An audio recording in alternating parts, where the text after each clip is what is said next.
Okay, so following our experiment, I'd like you to go on YouTube and watch the video Eureka episode 27. It's on convection and it explains very well the concept of convection. So you've seen the experiment now, you've seen the stream of hot fluid going up, and that should remind you very much about density. We said that less dense things float on denser things. And we did an experiment with that when we put oil on water. Remember, in the beginning of the school year, we put oil on water and we noticed that they do not mix. Oil is less dense than water, so it flows always up. Even if I put it at the bottom, it will go to the top. So because less dense liquids rise, when water warms up, the particles start to move really fast. They expand, they become bigger. Okay, so they become less dense, and they will become less dense, they go up. So I'd like you to take a good look, a good revision at density and the notes of density and how things float and sink, and the relationship between density and volume. It's very important, because if you don't do that, you're not going to understand convection currents. So once you've understood and again warmed up your brains with what density is, we can understand that convection is the heat energy transfer in liquids or gases, where the hot fluid becomes less dense and rises, and its place is taken by the cold fluid, being air or water. Here you have a small note about the experiment that we did together, if it was done in class, using a potassium permanganate crystal, a flame, and a beaker with water.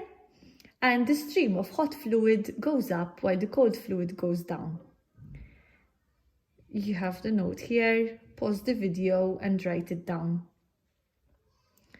And then there are two diagrams here, which you might be asked to explain: the heater and how it works, and something that is being heated up.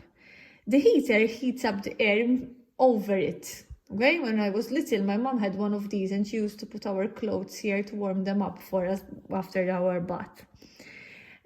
Because the hot air goes up in the room and it pushes the cold air down, and the cold air gets heated again by the heater, and it keeps doing so, hopefully trying to reach a higher temperature in the room.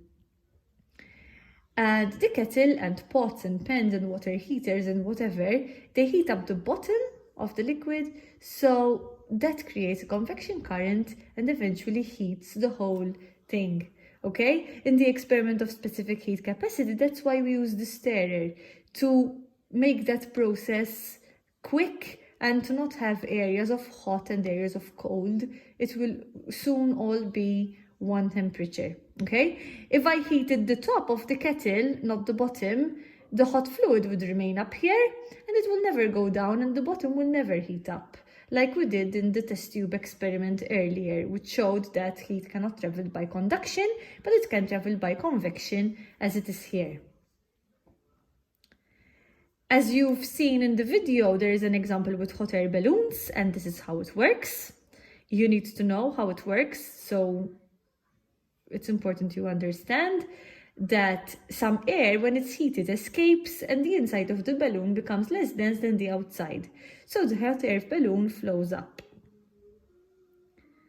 And there's a picture with the hot air rising and cool air going down. The hot air is less dense than the cold air, so it rises. I would highlight that. The central heating system in the home, as you've seen in the Eureka video, have a boiler at the bottom. It's important to be at the bottom because hot fluid will rise up, so the boiler must be at the bottom of the house. The system works with when the boiler heats the water, the hot water is less dense and so it rises up to the radiators at the top. Heat is lost from the radiators and the cold liquid goes back down to the boiler to be heated again. Unfortunately, in Malta, we don't have much central heating systems because it's not worth it for 2 months in a year to install a system that costs a lot of money. So we cool and heat using air conditioners or small heaters. But those of you that are foreigners know that this is part of the daily life, and if the radiator stops, you'll freeze. So it's important that the radiator always works.